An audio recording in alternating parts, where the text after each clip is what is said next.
Hey folks, it's Karl over at Sterling Health and Fitness. Thanks for tuning into my blast. We're coming at you from the SU campus. Today's topic has to do with gluten and whether or not eating gluten-free is for you. Is it the right thing to do? I'm just going to put myself out there and say that, first of all, this conversation comes up here on a daily basis. Every single day, this topic comes up, and I'm not usually the one who brings it up. It is clients, it's people in my boot camp classes, it's amongst people in the nutrition classes that I'm taking here up at SU. All right, so why is it coming up every day? Well, you have been out there and you notice in the grocery store and in the restaurants, they have gluten-free sections now. Like you go to the grocery store, there's a gluten-free area in most major chains, right?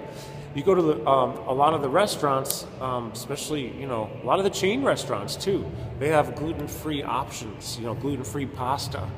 Even one of the most popular pasta joints here in town, Pastabilities, they finally have gluten-free pasta, so now I can go back there and eat. But bottom line is, you'll notice that these things are popping up all over the place, and there's a reason for this, okay? The reason is because there is a population, a significant population that is sensitive to wheat and gluten, all right? Now, why would that be? Well, we're not exactly sure, but I can probably guess that a lot of it has to do with the fact that the wheat that we have these days is not like the wheat we had 35 years ago when I was a teenager, okay? We have a lot of genetic engineering and modification that's going into designing these wheat products to grow a certain way. And basically, those are kind of messing with our bodies, folks, for most of us, all right? It's caused, if you notice, there are a lot more people out there with gastrointestinal issues now.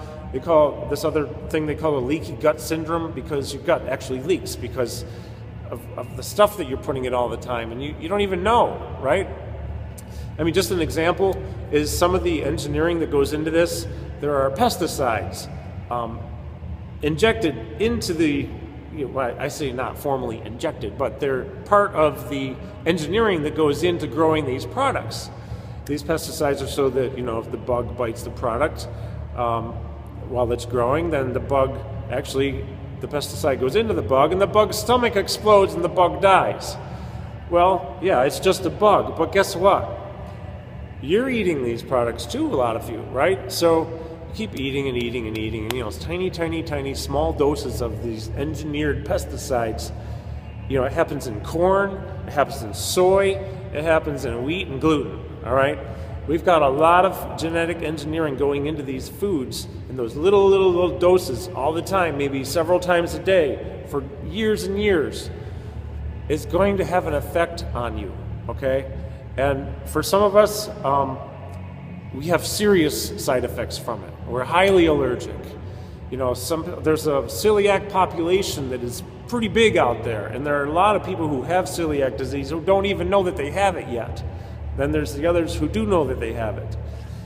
But you don't have to be celiac disease to be affected by these products, like by a gluten or a wheat product. Like myself, for an example, I was getting sick a lot last year and the year before.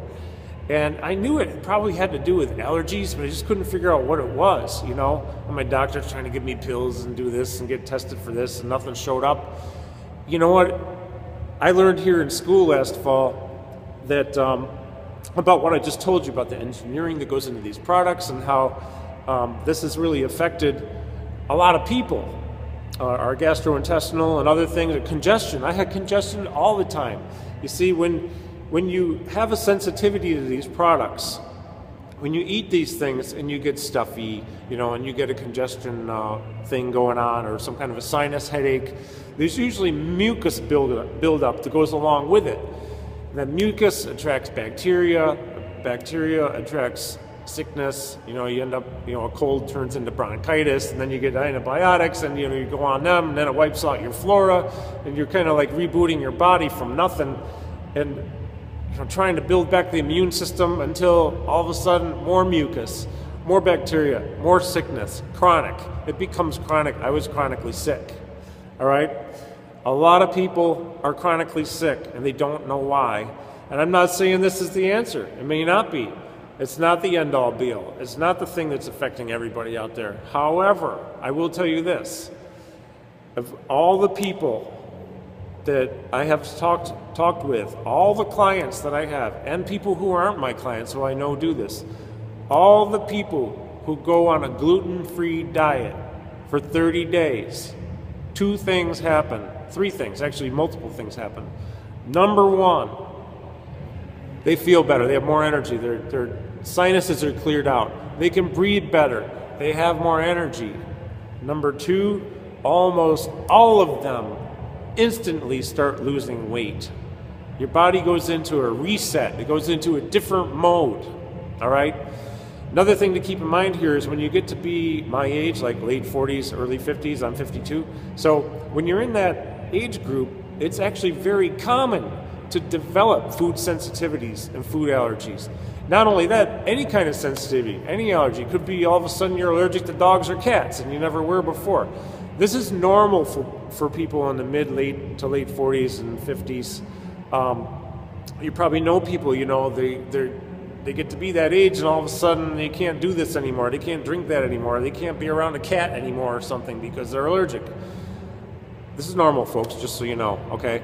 So, but you don't have to be that age to all of a sudden have a sensitivity to something. I'm saying listen to your body, listen to what's going on, and if you're feeling like you want to try to change something, I suggest get out there, get on a gluten-free diet. And while you're at it, just give up alcohol for a month and give up dairy for a month, all right? Because you're going to feel a lot better if you do. I'm not saying don't ever drink again. I'm not saying don't eat cheese or drink milk again. I'm just saying 30 days, folks, 30 days. Reset your body. Then you can just start over. You can build up. You can build it over again. Build up your system and get rid of all that mucus and that congestion and all that stuff that's driving you nuts and draining your energy and making you hang on to extra weight, okay? So gluten-free or not, it's up to you, but I suggest if you have any of those, you know, issues going on that I mentioned, that I discussed, give it a shot. You got nothing to lose. And if you want to get gluten-free information on, you know, more about it and details, you want to get information on where to buy stuff, go to my website. You know, I'm not selling you anything. These are links that go to other places, okay? We're not looking for money here, folks. Go to sterlinghealthandfitness.com. All right, sterlinghealthandfitness.com. Hit the gluten-free link, and you're going to get a lot of info. All right?